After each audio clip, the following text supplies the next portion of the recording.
There's a lot to take away from yesterday. The fact that the Knicks just, towards the end of this road trip, just ran out of gas, especially in this game where we watched the tale of two halves where we just did not look the same team. Is Tibbs' minutes something that we need to bring back up again? And RJ Barrett played 40 minutes. He played a solid game, 3 for 3 from the three-point line, but only got up 11 shots, while guys like Alec Burks, and even though Austin Rivers was making his stuff, they got 14 shots apiece. I don't know how I feel about that one. I want to talk about those and tweet that was deleted by Mitchell Robinson. We got a lot to talk about in this video, people. No time for a comedic intro that I normally give to you guys. No time. Something's in my eye. Something's in my eye. No time. Yo, run the intro.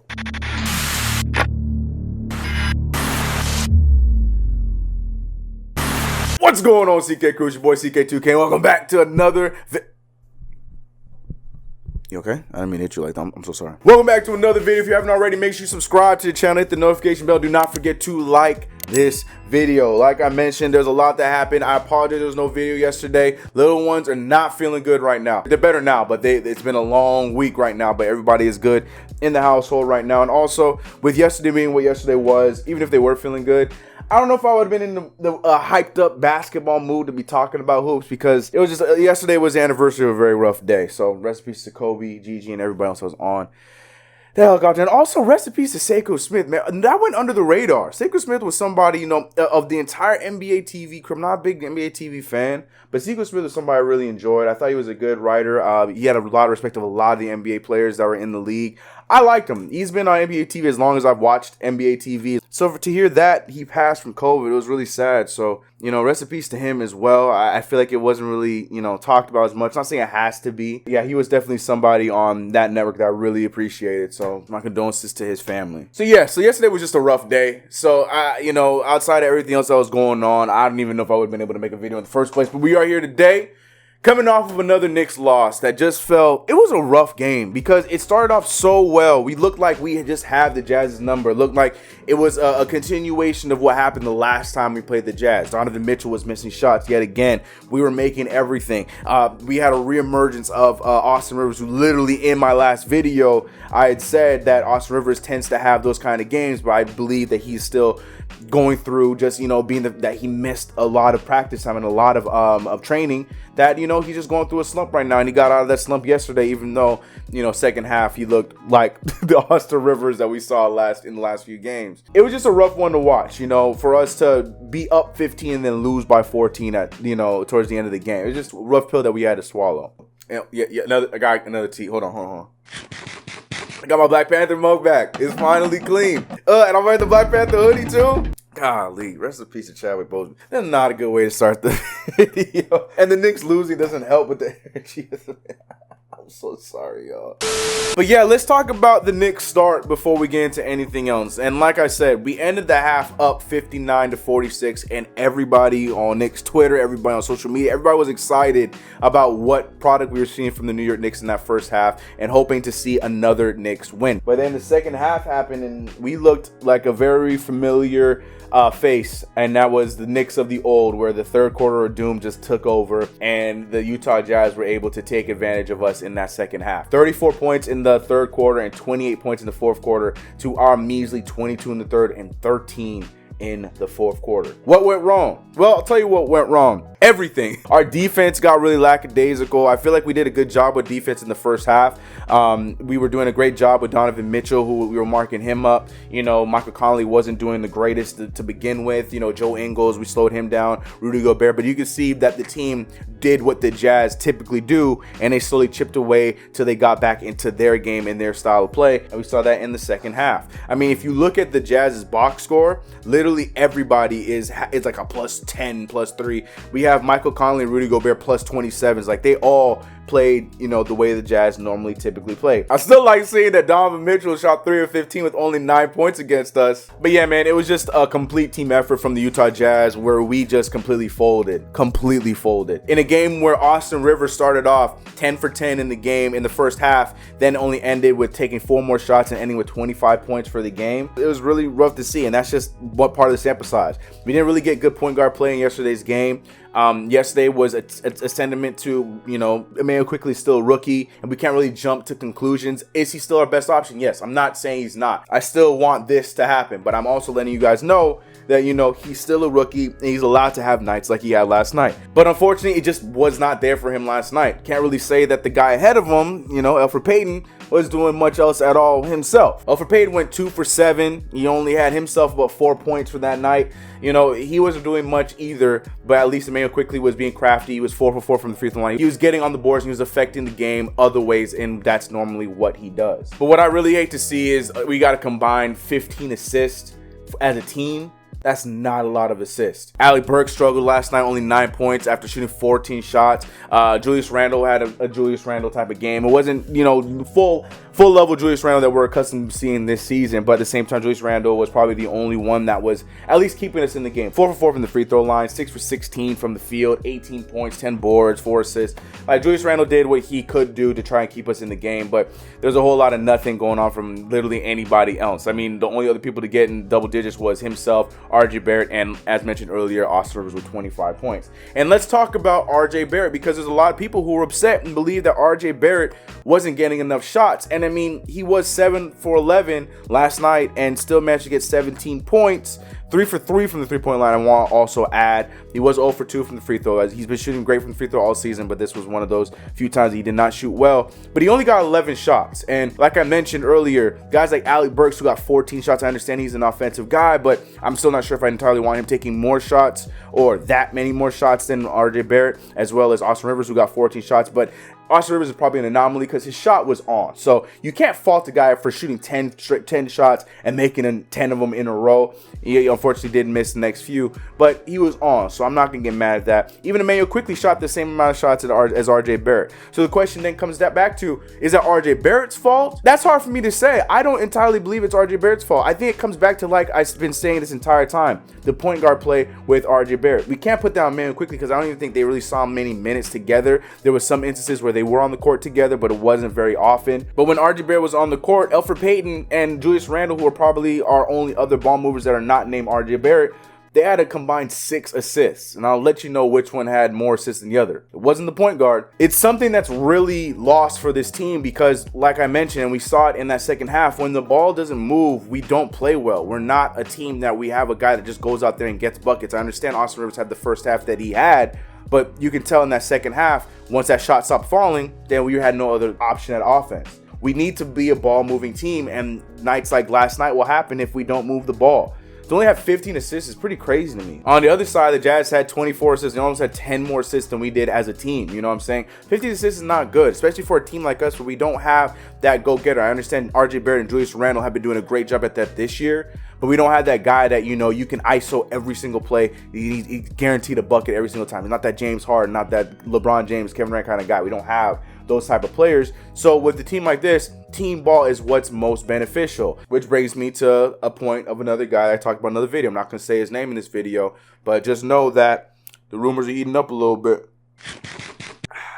Rumors are heating up a little bit. But yeah, the Elfrid Payton situation needs to be addressed. It's just not, he's just not giving us anything. Even in wins, losses, he's just not really giving us much of anything. And at this point, like, he doesn't look happy. You know, when you see Elfrid Payton on the court, he doesn't look happy. Elfrid Payton, if you take any clip from when Elfrid Payton got drafted into the league, Elfrid Payton was a high energy, happy dude when he came into the league. He was a funny dude. They did a whole piece about Elfrid Payton going into the draft, and he was a funny guy. You know, Louisiana kid, happy to play ball, you know, highly slept on, this, that, and the third. But now he just looks grizzled, and he looks like he's like 33 years old and ready to get out of the league, but he's only 25, 26. Is he even happy? It just seems like a situation where on both sides something needs to happen. And it's like, almost at this point, I feel like Scott Perry and Tom Thibodeau are the ones that are in the negative more than Elfrid Payton, because Tom Thibodeau's out here giving him the minutes that he's not doing much in, and he's getting more ridiculed by us by playing those minutes. And Scott Perry's the one that keeps giving him the contracts to hopefully have a good season with us,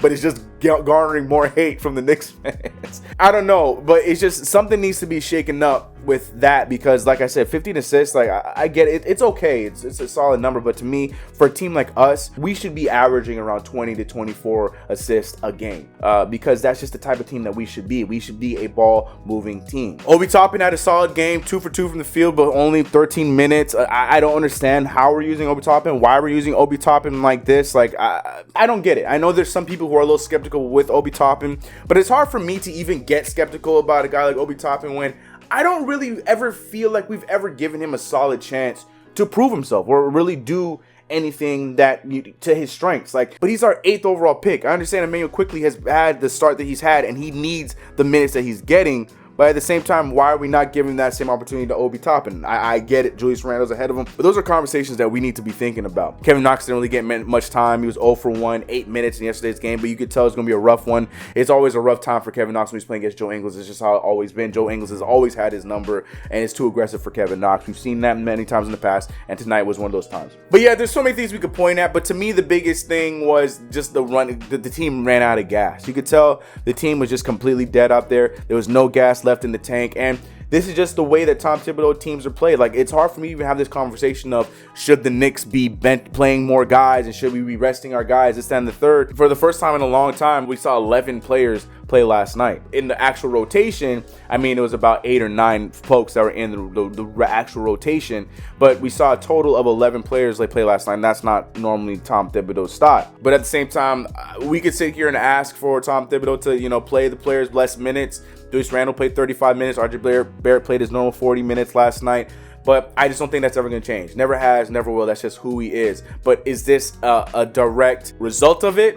I don't know. Might be. But like I said, I really believe the ball movement and the assist numbers is a huge part to our success whenever we win games or we play well in games. And last night we only had 15, and I feel like that's a big deal. So take that for what it is. Let me know your thoughts about this game in the comments below. And real quick, we need to talk about something else that happened after the game, and that was Mitchell Robinson sending out this tweet and then deleting it. Mitchell Robinson tweeted out, "One day they'll let me play." Now, a lot of people speculating this to mean one of 1,000 different things. Does it mean that Mitchell Robinson doesn't feel like he's ever going to get an opportunity to be the guy that we're seeing in those workout tapes, shooting the ball, this, that, and the third? And other people are going after him, talking about even with the takes that you get around the rim, you're not really taking much advantage of. People are tagging his free throws, this, that, or the third. We've heard the rumors about Mitchell Robinson possibly not even wanting to be re-signed with the team and then going elsewhere when his contract is up, and we've heard that rumor going around. I mean, we're getting to that time very closely right now this year. But to be quite honest, in my opinion,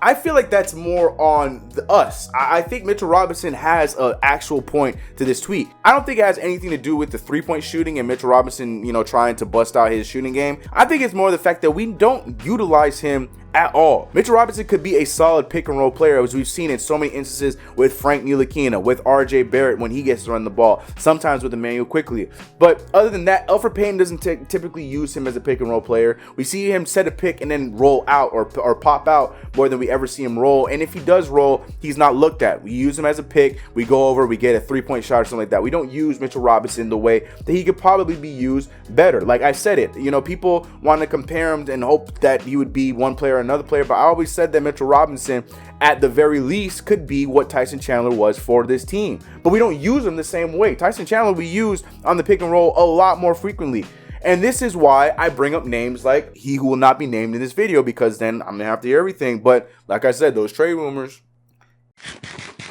I guarantee you he's on the team, Mitchell Robinson's stats will look a lot better. Ball running with somebody and burst. Oh my goodness! Wow, look at this. Look at the extension. But I feel like he has a reason to gripe and make this tweet. I know that's probably not what you guys were expecting to come from me, but I think he has a point to make this tweet and say what he said. I think that it's more the fact that we just don't utilize him at all. Mitchell Robinson is only used as a garbage player. What I mean by that is he's a guy that picks up and cleans up after everyone else, and that's when he gets his points. It's never utilized through him, except if it's coming from RJ Barrett and sometimes from Emmanuel quickly. That's it. Julius Randle never looks from alley-oop. If you could find me some alley-oop footage of Julius Randle sending him alley-oop, that'd be dope. If you could send me some footage of him getting assists to Mitchell Robinson, I'm sure they're out there, but I'm sure they're not that frequent. That's what Mitchell Robinson is talking about. Mitchell Robinson's not a guard where he can go out there and get his own. That's not his play.